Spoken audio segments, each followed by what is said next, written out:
ഞാനിവിടെ ഒരു കാര്യം പറയാൻ ആഗ്രഹിക്കുന്നു. കേരളത്തിൽ വിമോചന സമരം വിജയിച്ചു.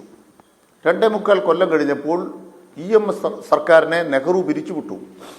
പത്രപ്രവർത്തകർ EMSനോട് ചോദിച്ചു, എന്തുകൊണ്ടാണ് വിമോചന സമരം ജയിച്ചത്? EMSൻ്റെ മറുപടി എന്തായിരുന്നു? നുണ പറഞ്ഞിട്ട്. ഞാൻ 1989 ജൂലൈ 1 മലയാള മനോരമയുടെ ഞായറാഴ്ചത്തെ സപ്ലിമെൻ്റ് ഇവിടെ ശ്രദ്ധപ്പെടുത്തുകയാണ്. അതിലെന്താ പറയുന്നറിയാമോ? അങ്കമാലി വെടിവെപ്പ് നടന്നു. എന്തിനാണ് വെടിവെപ്പ് നടന്നത്? പൂണാച്ചി ചാക്കു എന്ന് പറയുന്ന ഒരാളെ പോലീസ് പിടിച്ചുകൊണ്ട് പോയി ലോക്കപ്പിലിട്ട് ഇടിച്ചു കൊന്നു അങ്കമാലിയിൽ. അവിടുത്തെ MLAയുടെ നേതൃത്വത്തിൽ ചലോ പോലീസ് സ്റ്റേഷൻ മാർച്ച്.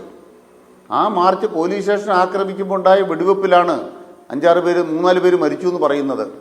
പക്ഷെ പൂണാച്ചി ചാക്കു ആ മൂലയ്ക്ക് വെറുതെ നിപ്പുണ്ടായിരുന്നുവെന്നാണ് മനോരമയുടെ സപ്ലിമെൻറ്റിൻ്റെ ഏറ്റവും പ്രധാനപ്പെട്ട കഥാതന്തു.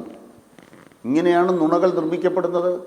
കമ്മ്യൂണിസ്റ്റ് പാർട്ടിക്കെതിരായി, ഇടതുപക്ഷത്തിനെതിരായി. അപ്പോൾ അവിടെ ഇപ്പം തന്നെ ഏറ്റവും അവസാനം നിർമ്മിക്കപ്പെട്ടിരുന്നെന്ന് ഞാൻ പറയാം.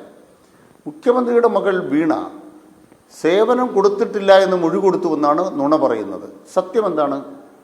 ഞങ്ങൾക്ക് സേവനം കിട്ടിയെന്ന് കമ്പനിയുടെ ഉടമ 2023 ഇൻട്രി സെറ്റിൽമെൻറ്റ് ബോർഡിന് അഫിഡവിറ്റ് കൊടുത്തിട്ടുണ്ട്. ഞങ്ങൾക്ക് സേവനം കിട്ടിയെന്നുള്ള കമ്പനി ഉടമയുടെ അഫിഡവിറ്റ് അവിടെ കോടതി മുമ്പാകെ രേഖാപരമായി അവർ കൊടുത്തു കഴിഞ്ഞു.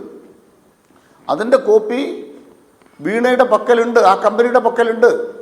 ഈ തെളിവ് കയ്യിലിരിക്കെ ഇല്ല ഞങ്ങൾ സേവനം കൊടുത്തിട്ടില്ല എന്ന് ആരെങ്കിലും പറയുമോ നമ്മുടെ നാട്ടിൽ? അപ്പോൾ എന്തിനാണത്? സേവനം കൊടുക്കാതെ പണം വാങ്ങിയ എന്തോ തെറ്റായൊരു കാര്യം ചെയ്തു എന്ന ഒരു ആഖ്യാനം ഇവിടെ നിർമ്മിക്കാനുള്ളത് കോൺഗ്രസിൻ്റെ അജണ്ടയാണ്.